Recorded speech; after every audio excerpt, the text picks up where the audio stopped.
सुना नहीं कि देवकी के गर्भ से जो 8वां बेटा पैदा होगा वो मेरी मृत्यु करने, मुझे मारने वाला होगा, वो मेरी मृत्यु का कारण होगा। अरे मैंने निश्चय कर लिया कि जब देवकी नहीं तो 8वां बेटा कहाँ से पैदा होगा, 8वां बेटा पैदा नहीं होगा तो मेरी मृत्यु नहीं होगी, तो हम अजर अमर ही हैं। वसुदेव जी बोले सुनो, जिसने जन्म लिया उसकी मृत्यु तो निश्चित होती है, आज हो चाहे 100 वर्ष के बाद में, पर मरना तो उसको पड़ेगा। मृत्युर्जन्म पताम वीर देहे न सहजायते आद्यवाब्द सतांते वा मृत्युर्वै प्राणिनां ध्रुव। आज मरे 100 वर्ष के बाद में, पर मरना तो पड़ेगा, आया है सो जाएगा, राजा रंग फकीर, ये तो निश्चित बात है। पर जीजा जी सीधी सीधी बात बताओ, जब देवकी नहीं तो 8वां बेटा कहाँ से पैदा होगा, जब 8वां बेटा पैदा नहीं होगा तुम्हारी मृत्यु होगी कहाँ से? हम तो सीधी सीधी बात जानते हैं। वसुदेव जी ने विचार किया, जब तक बल बुद्धि काम करे अपनी रक्षा, अपनी पत्नी की रक्षा करना चाहिए, अपनी संपत्ति की रक्षा करना चाहिए। तो ये मेरी पत्नी है, इसकी रक्षा तो मुझे करना चाहिए। पहले वसुदेव जी ने बहुत कुछ कहा, स्त्री मुद्वाह परवणी, ये स्त्री है, तेरी बहन है, इस समय मंगल सूत्र में यह बंधी है, ये लक्ष्मी स्वरूप है, इसको न मारो। पर जब कंस बार बार नहीं सुन रहा है तो वसुदेव जी ने अपना पैतरा बदल के राजनीतिक दाव पेच अपना लिया। धार्मिक नीति से जब कोई न माने तो राजनीति का सहारा लेना चाहिए। साम दाम दंड भेद जिससे भी वो माने उसको अपनाना चाहिए। वसुदेव जी ने कहा तुम ये बताओ राजा बनना चाहते हो? बोले इसी के लिए तो करना हूँ ये सब कुछ। अच्छा देखो पूरी पब्लिक देख रही है, और यदि तुमने अपनी बहन का सिर काट दिया, देवकी को मार दिया, तो पूरी पब्लिक भड़क जाएगी। जो अपनी बहन को नहीं छोड़ रहा है वो हम तुमको क्या छोड़ेगा? इसलिए तुम राजा नहीं बन पाओगे। निश्चित रूप से तुम्हारी शिकायत महाराज से भी होगी और पब्लिक तुम्हारे विरोध में खड़ी हो जाएगी। मैं वचन देता हूँ तुमको, भय देवकी से नहीं देवकी के पुत्रों से है ना, तो मैं वचन दे रहा हूँ कि जितने देवकी के पुत्र होंगे आपके लिए मैं सौंपता जाऊँगा, उन पुत्रों को आप मारते जाइए, देवकी को छोड़ दीजिए। ये तुम्हारी बहन है, मंगल सूत्र में बंधी है, स्त्री है, दया करो। कंस ने विचार किया बात तो ठीक है, पर एक आपको वचन देना पड़ेगा, जब तक 8 बेटा पैदा ना हो जाएंगे आपको और देवकी को मेरे जेल खाने में रहना पड़ेगा, मेरी निगरानी में। वसुदेव जी ने विचार किया भाई जान बची तो लाखों पाए, पहले प्राण तो बचाओ, जो होगा सो देखा जाएगा। और वसुदेव जी ने यह प्रस्ताव स्वीकार कर लिया। जेल खाने में बंद देवकी वसुदेव दोनों, इस दुष्ट कंस ने सज्जनों सत्ता हाथ में ले ली, श्री उग्रसेन जी को बंदी बना लिया। अपनी ऐसी विचित्र कैबिनेट बनाई जिसमें वित्त मंत्रालय दिया श्रीमान अघासुर जी महाराज को, महिला बाल विकास मंत्रालय श्रीमती पूतना देवी, बोलो राधे राधे, पशु मंत्रालय केसी जी महाराज। ऐसे दुष्ट असुरों को अपने अंदर जमा कर लिया कैबिनेट में कि ढूंढ ढूंढ करके माधव वंशी, वृष्टि वंशी, यदुवंशियों को ये परेशान करने लगे। और पहला बेटा पैदा हुआ वसुदेव देवकी का, लेकर के पहुंच गए, परंतु ये कंस ने उसको वापस कर दिया। श्री नारद जी ने आकर के पार्टी पढ़ा दी कि दुष्ट के हृदय में दया कैसे आई। नारद जी बोले आकर के कंस ये वसुदेव जी लेकर के क्या गए हैं? बोले गुरुदेव पहला पुत्र लेकर के आए, आकाशवाणी भैया का जो 8वां बेटा पैदा होगा देवकी का वो मुझे मारने वाला पैदा होगा। तो मैंने विचार किया कि 8वें को मारूंगा, पहला क्यों मारूं? नारद जी बोले अच्छा तू पहला 8वां जानता है? तो कंस ने कहा गुरु जी 1 2 3 4 5 6 7 8 इसमें कौन सी बड़ी बात है? नारद जी ने दीवार पर 8 लाइनें खींची और कहा बताओ 8वीं कौन सी है? और क्रमबद्ध 8 लाइनें खींची। तो कंस ने कहा गुरु जी गिनती किधर से करूं, राइट से या लेफ्ट से? यदि लेफ्ट से करता हूं तो लास्ट की 8वीं, और यदि कहीं राइट से करता हूं तो फर्स्ट, ये भी 8वां हो सकता है। नारद जी बोले ये नहीं, सभी कमल की पंखुड़ियों को गिना करके सबको 8वां घोषित कर दिया। तो गुरुजी फिर मुझे मार देना चाहिए। नारद जी बोले राम राम राम, मारने जीने की बात हम नहीं करते। आग लगाई थी चले गए यहाँ से। इस प्रकार कंस ने पुत्रों को बुलवा करके 1 नहीं 6 मार दिए। वसुदेव देवकी रोते रहे, तड़पते रहे। 7वें रूप में श्री बलराम जी आए। राम जी ने लखन जी को ही भेजा है। और जैसे ही आए 7 महीने व्यतीत भये, तब श्री नारायण भगवान को याद आई, श्री राम जी को याद आई, ये तो सबका सब गड़बड़ कर दिया, क्योंकि लखन का स्वभाव तेज है। ऐसे ही दाऊ दादा हैं, लखन जी ही आ रहे हैं। जो व्यक्ति ससुराल में न चूके समझ लो स्वभाव का बड़ा खरा है। बोलो राधे राधे राधे राधे। जरा जोर से बोले श्री राधे श्री राधे। और ससुराल में भी ससुर जी ने केवल इतना कहा था कि भाई अब तजहु आस निज निज ग्रह जाहू, लिखा न विधि वैदे ही विवाह। अब मैं जान गया बीड़ विहीन मही में जानी, कोई वीर नहीं रहा, कोई धनुष नहीं तोड़ सकता। और वहां बैठे लखन जी खड़े होकर के बोले, ए विदेही राज जी, होने वाले ससुर जी से सम्मानजनक शब्द नहीं कहे और इशारा किया, सरकार इसको अभिमान मत समझना, जो तुम्हार अनुशासन पावो, कंदुक इव ब्रह्मांड उठावो, काचे घट जिम डारो थोड़ी। राम जी बोले, गुरुदेव अब क्या होगा? विश्वामित्र जी बोले, कमंडल है कि हमारे साथ में ही चलना। अरे ज्यादा शांत रहना भी ठीक नहीं है, कभी कभी क्रोध करना भी पुण्य है। भीष्मपितामह शांत रहे द्रौपदी की सभा में तो सरसैया पे गिरना पड़ा, और गिद्धराज जी लड़मड़े एक जानकी जी की रक्षा के लिए, तो श्री राम जी स्वयं कृपा कर रहे हैं। इसलिए कभी कभी क्रोध भी करो और कभी कभी प्रेम भी करो। बोलो राधे राधे राधे राधे। इसलिए शांत भी रहो, कभी कभी थोड़ी आंख भी दिखाओ भाई। अब उठो, इनको शांत करो। राम जी ने शांत किया, फिर तब उठ करके राम जी ने धनुष तोड़ा। तो श्री राम जी ने विचार किया कि जो ससुराल में नहीं चूका वो बेरी मामा के यहाँ क्या चूकेगा। मामा जी आए और मामा जी को यदि समाप्त कर दिया, हमारे बड़े भैया ने, तो हमारी तो पूरी माँ कंचोली लीला खराब, सारा का सारा काम खराब हमारा हो जाएगा। इसलिए श्री ठाकुर जी ने योग माया के लिए बुलाया। गच्छ देवी ब्रजम भद्रे गोप गोभीर अलंकृतम।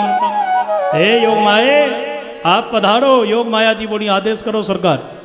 तो भगवान ने कहा कि तुम देवकी मैया के गर्भ से मेरे अंश को ले जाकर के रोहिणी के घर में प्रतिष्ठित करवाओ। तुम स्वयं जसोदा जी के यहाँ बेटी बन करके आओ, तुम्हारे भाई हम बनेंगे। आने वाले कलिकाल में जो तुम्हारी पूजा करेगा उसके लिए तुम मनोवांछित फल देने वाली होगी। तुम्हारो नाम नारायणी, काली, भद्रा इत्यादि कात्यायनी तुम्हारे नाम होंगे। तुम्हारी बहुत पूजा कलिकाल में होगी। ऐसा वरदान श्री कृष्ण का मिला और श्री हनुमान जी को वरदान राम जी का मिला कलिकाल में। इसलिए 2 देवता बड़े प्रसिद्ध हैं, इनकी पूजा फलती है। बोलो जय श्री कृष्ण। जय श्री कृष्ण। और इशारे से योग माया ने ऐसा कर दिया, हल्ला मच गया। कंस के यहाँ पर 7वां गढ़ नष्ट हो गया देवकी का। कंस ने विचार किया कहीं यही तो नहीं 8वां था, पर 8वें रूप में श्री हरि स्वयं वसुदेव जी के अंतःकरण के द्वारा माता देवकी के उदर में पधार रहे हैं।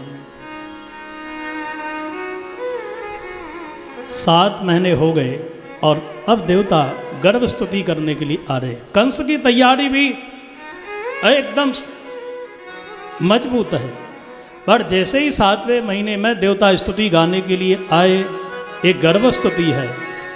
इसलिए गर्भ की निंदा शास्त्र वेद पुराणों में है, पर गर्भ ने भी भगवान से जब प्रार्थना करी कि मैंने बड़े बड़े संत, बड़े बड़े भक्तों को जन्म दिया, पर मेरी निंदा क्यों? भगवान ने कहा कि एक समय ऐसा आएगा कि तुम्हारी स्तुति हम करवा ही देंगे। इसलिए यहाँ स्तुति प्रारंभ हो रही है और देवता प्रारंभ कर रहे हैं प्रभु की स्तुति। सत्यव्रतम सत्य परम त्रिसत्यम सत्यस्य योनिम निहितं च सत्ये सत्यस्य सत्यमृत सत्यनेत्रम सत्यात्मकं त्वां शरणं प्रपन्ना। स्वागतं सुस्वागतं शरणागतं कृष्ण। सभी गाइए। स्वागतं सुस्वागतं शरणागतं कृष्ण। स्वागतं सुस्वागतं शरणागतं कृष्ण। स्वागतं सुस्वागतं शरणागतं कृष्ण। स्वागतं कृष्ण सुस्वागतं कृष्ण। हरे हरे कृष्ण शरणागतं कृष्ण सत्यव्रतं सत्यपरं त्रिसत्यं सत्यस्य योनिं निहितं च सत्ये सत्यस्य सत्यव्रतसत्यनेत्रं सत्यात्मकं त्वां शरणं प्रपन्ना स्वागतं कृष्ण शरणागतं कृष्ण ताली लगाते हुए बड़े भाव से श्री हरि कृष्ण शरणागतं कृष्ण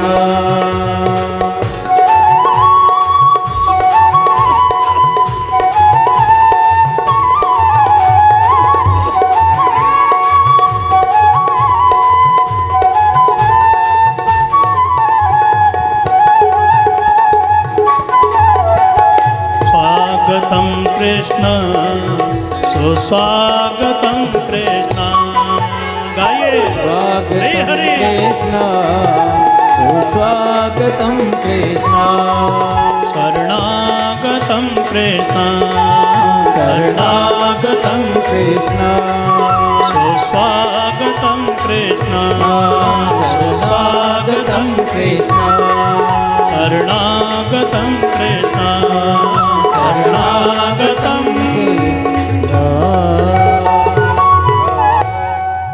इसलिए देवता प्रार्थना कर रहे हैं प्रभु सत्यव्रतम सत्य परम त्रिसत्यम सत्यस्य योनिम निहितं च सत्य सत्य माने सांची व्रत माने प्रतिज्ञा हो आपकी कौन सी प्रतिज्ञा बोले आपने प्रतिज्ञा करी है निश्चरहीन करो मही भुज उठाए प्रण कीन आपकी प्रतिज्ञा है कि धरती से मैं असुरों को नष्ट करूंगा पर सरकार असुर है कौन सगे आपके मामा जी रिश्तेदार हैं ऐसा न हो कि आपका जन्म हो मामा जी बढ़िया पक्ष लेकर के आए माल पानी लेकर के आए तो दोनों तुम गले मिल जाओ इसलिए प्रभु आप अपनी प्रतिज्ञा को याद रखना उस प्रतिज्ञा को पूरी करना सत्य परम आप अपनी प्रतिज्ञा को संकल्प मात्र से भी पूरा कर सकते हो क्योंकि भगवान जो करते हैं वो संकल्प मात्र से करते हैं उनको करने की जरूरत नहीं योग माया ही काम करती है जैसे अपन लोग मैसेज लिखते हैं ना कथा में बैठे हैं बात नहीं कर सकते और मैसेज आपने लिखा सेंड कर दिया आपको पता चल गया पहुंच गया और देखने वाले ने भी देख लिया लिखने वाला बोला नहीं देखने वाला बोला नहीं पर समाचार दोनों पर पहुंच गया ऐसे ही भगवान की केवल मनस्तुति बन जाए सृष्टि बन गई प्रलय हो गया पालन हो गया आप सत्य की योनि हैं जड़ हैं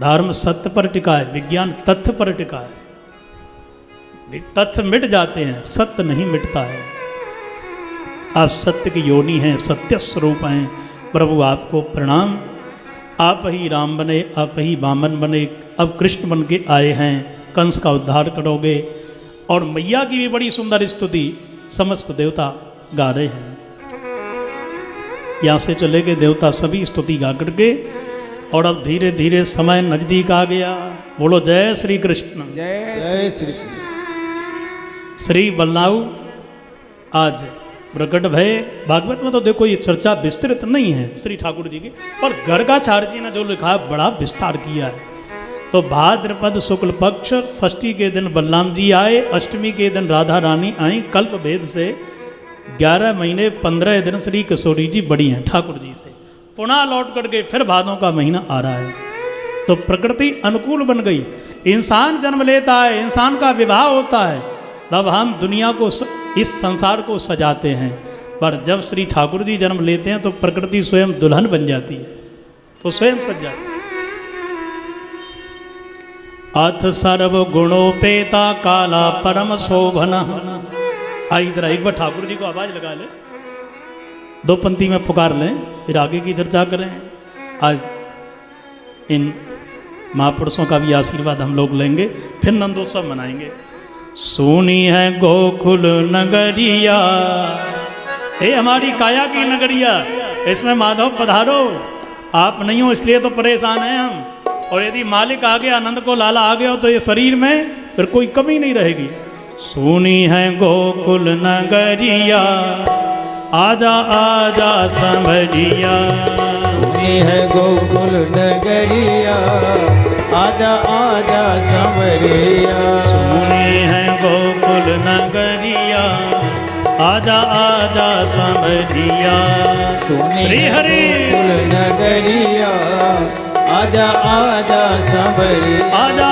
आजा सांवरिया आजा आजा सांवरिया आजा आजा सांवरिया आजा आजा सांवरिया तेरी सुनी है गोकुल नगरिया आजा आजा सांवरिया सुनी है गोकुल नगरिया आजा आजा सांवरिया राधे राधे। तालियों की सेवा करते हुए सभी लोग बड़े भाव से राधे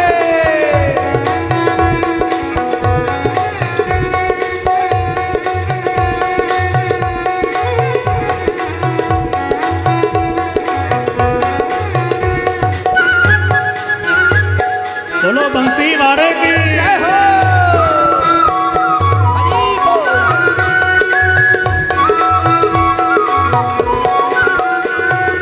वृंदावन के तुम हो राजा वृंदावन के तुम हो राजा वृंदावन के तुम हो राजा वृंदावन के तुम हो राजा भक्तों को अब दरस दिखा जा भक्तों को अब तरस सिखा जा आके जय हो लालन आके जय हो आके बजा जा मुरलिया आजा आजा सांवरिया आके बजा जा मुरलिया आजा आजा सांवरिया आके बजा जा मुरलिया आजा आजा सांवरिया आके बजा जा मुरलिया आजा आजा सांवरिया आजा आजा सांवरिया आजा आजा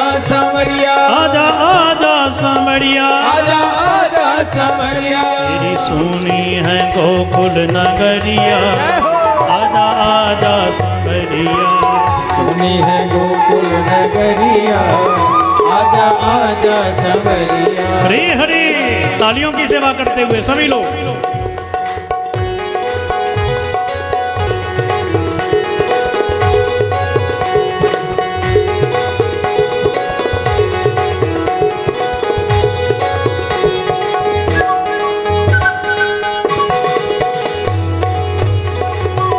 जय हो।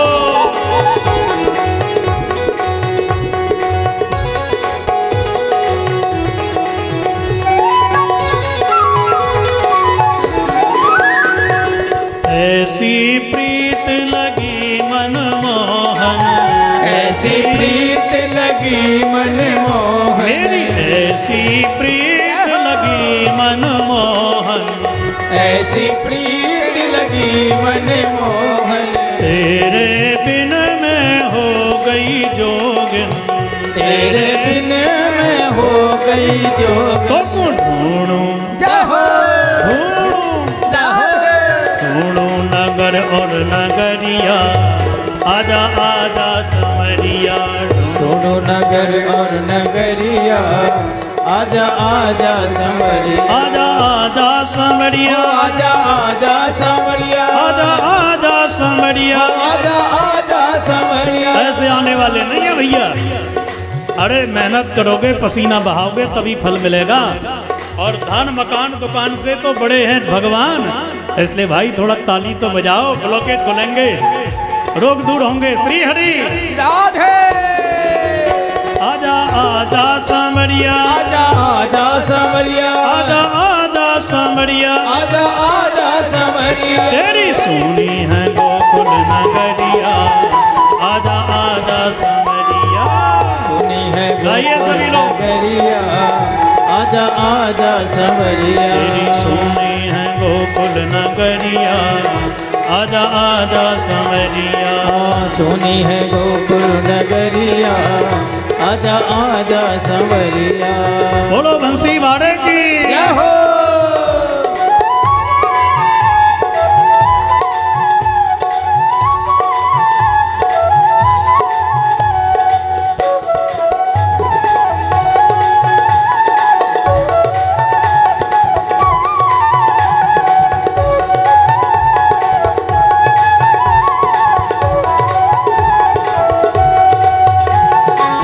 ब्रज नगरी की सब ब्रज नारी, ब्रज नगरी की सब नर नारी, ब्रज नगरी की सब ब्रज नारी, ब्रज नगरी की सब नर नारी, देख समरिया बाट तिहारी, देख संवरिया बाट तिहारी। तुझको जय हो। पाना तुझको, जय हो। तुझको ढूंढे गुजरिया, आजा आजा समरिया, तुझको ढूंढे गुजरिया, आजा आजा संवरिया। तेरी सोनी है गोकुल नगरिया, आजा आजा समरिया, सुनी है गोकुल नगरिया, आजा आजा संवरिया। बरसाने के रसिक दुलारे, बरसाने के रसिक दुलारे, बाल बाल के प्राणन प्यारे, बाल बाल के प्राणन प्यारे। सखियां जय हो। तेरी सखियां, जय हो। सखियां देखें डगरिया, आजा आजा समरिया, सखियां देखे डगरिया, आजा आजा संवरिया, आजा आजा समरिया, आजा आजा संवरिया, आजा आजा समरिया, आजा आजा संवरिया, आजा आजा समरिया। आजा आजा संवरिया। एक बार दोनों हाथ उठा के तालियों की सेवा करते हुए सभी लोग श्री हरि। और बढ़ गई है लालन, इसलिए देखो भगवान का जन्म इसलिए हुआ क्योंकि यहाँ के ब्रजवासियों के प्रेम में इतनी शक्ति है कि उस परमात्मा को प्रेम के कारण नीचे खींच करके दौड़ा दिया। धरती में कुछ फेंकते हैं ना पर नीचे लौटता है, पत्थर भारी सामान, गुरुत्वाकर्षण शक्ति के कारण। ऐसे ही प्रेम की जो आकर्षण शक्ति है ब्रजवासियों के अंदर, उस परमात्मा को भी धरती पर नीचे उतार दिया।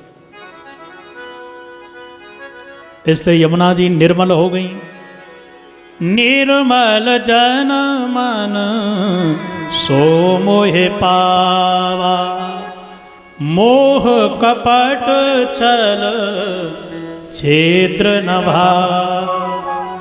यमुना जी ने कहा देखो गंगा, देखो सरयू, निर्मल बन के आना, भादों का महीना है, क्योंकि मेरे प्रभु के लिए मैल ठीक नहीं लगता है, चाहे माटी का हो चाहे कामादि का हो, निर्मल बन के आओ। नदियाँ एकदम निर्मल हो गई, संतों की समाधि टूट गई क्योंकि लालन आ रहे हैं, दिशाएं प्रसन्न हो गई। अब कंस की आतंक की वाणी नहीं, मोहन की मुरली वाणी सुनने को मिलेगी। और अग्नि कुंड अपने आप अग्नि उससे प्रज्वलित हो गई, अग्नि कुंडों से अग्नि देवता, क्योंकि अब हवन होगा, दुष्टों का आतंक समाप्त होगा। ऐसा सुंदर सुनहरा सारा का सारा स्वरूप बन गया।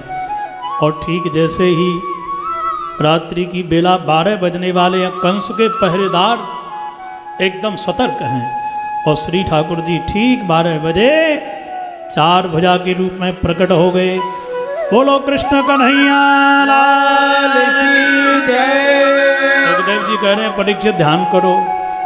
तमद्भुतं बालकमम्बुजे क्षणं चतुर्भुजं शङ्खगदार्युधायुधं श्रीवत्सलक्ष्मं गलशोभिकौस्तुभं पीताम्बरं सान्द्रपयोधसौभगम्। ऐसा अद्भुत बालक जन्म लेकर के आया है। कैसा अद्भुत बालक जन्म लेके आया गुरुदेव? सुखदेव जी करें अम्बुजे क्षणम तम अद्भुतम।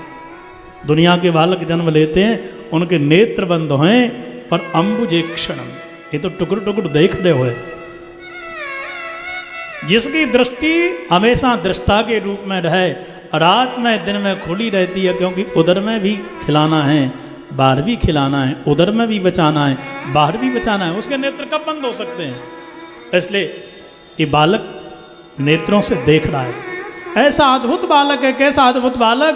बोले चतुर्भुजम, दुनिया के बालक के 2-2 हाथ और इसके 4-4 हाथ हैं। अद्भुत बालक है। कैसा अद्भुत बालक? बोले दुनिया के बालक निर्वस्त्र जन्म लेते हैं, और ये तो पीताम्बरम सांद्र पयोध सौगम, ये तो पीताम्बर पहन करके आया है।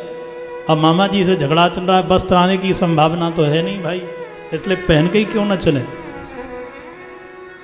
ऐसा अद्भुत रूप है, जिनके 4 हाथ हैं, पीताम्बर पहने हुए हैं, शंख चक्र गदा से विभूषित इनके कर कमल हैं। ऐसे श्री ठाकुर जी का दिव्य स्वरूप निहार करके बसदेव जी तो गदगद हो गए। 10,000 गौओं का संकल्प लेकर के दान कर दिया, जब निकलूंगा तब दान करूंगा। और प्रभु की अद्भुत छटा निहार करके बसदेव जी प्रार्थना करने लगे। विदितोऽसि भवान् साक्षात् प्रकृते पुरुषः पर, केवलानुभवानंद स्वरूप सर्वबुद्धिदृक्। हे प्रभु, विदितोऽसि भगवान साक्षात, मैं आपको जान गया। विदितोऽसि, मैं पहचान गया।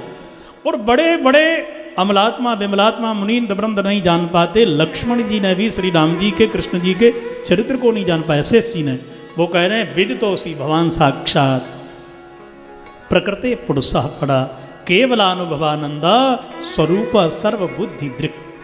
आप बुद्धि के विषय नहीं हो, आप तो अनुभव के विषय हो। इसलिए परमात्मा को जानना चाहते हो तो अनुभव गम संतों की शरण में जाके झुक जाओ, अनुभव करो, ध्यान करके उससे लाड़ ला करके लाड़ले से आप नजदीक पहुंच जाओगे, वो मिल जाएंगे, उनको पहचान लो। मैया भी प्रार्थना कर रही है, प्रभु सत्यता यह है, विभर्ति सोयम मम गर्भगो भूत अहो नलो